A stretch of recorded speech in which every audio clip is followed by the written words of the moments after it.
So, I've definitely heard box breathing, and it's been done in a few different ways. I don't know what it was like on your last podcast, but people have said like you can like draw it, and then use the drawing of the box to use it. Some people have used like a piece of paper if you have a paper in front of you, and then just like breathe in, one end, and then breathe out as your eyes are going across the page of a page. There's also another breathing like 4-7-8 breathing. So that is, you breathe in for 4 seconds, you hold it for 7 seconds, and you breathe out for 8 seconds. So when you're breathing out, it's not like, nobody is like, oh yeah, that feels great, right? It's like you're breathing out like you're blowing out a candle across the room. And so it's like very slow. And this was actually by Dr. Weil, who's I think Harvard trained, but he actually took it from yoga.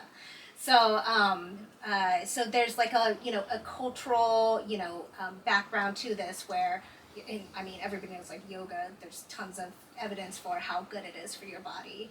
But the emphasis here is really on holding the breath and actually letting out that breath really slowly. Because a lot of times if you're doing this shallow breathing, it's not really helping you calm down. Right. Another one I really like is just like a really simple grounding exercise. So it's, have you heard of the 5 senses one? No. So you look, you think of 5 things you see, 4 things you feel, like feeling with your body, 3 things you hear, 2 things you smell, and 1 thing you taste. So 5 things you see, so you're really focusing on what's going on around you. You're looking at like, shapes, sizes, colors, and being really objective in it. It's not like, oh, there's a book, oh, I read that last year, right? Because then you're taking yourself in the past. The idea here is that you're really staying present in the moment, because if you're thinking too much about the future, you're too anxious. If you're thinking too much about the past, that can kind of generate some, depressive thoughts.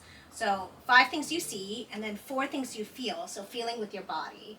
So it might be like, okay, like I can feel, for example, where my glasses hit my, ears, or I can feel like where like my shirt, hits my body on my wrist here, and this part is a little bit cooler. Like right now my hands are cold, I don't know why, but feeling like in that way, right? Feeling with your body. 3 things you hear. So if you sit really still, like some of us are fidgeting, and it's not a bad thing, we all fidget. And then, like you can hear the traffic outside. You can hear my voice. 2 things you smell. I can smell sugar. But kind of focusing on, 2 things you smell, and then 1 thing you taste. So that can be one way to kind of ground yourself. Actually, other grounding exercises are like Tai Chi and like Qigong and like yoga.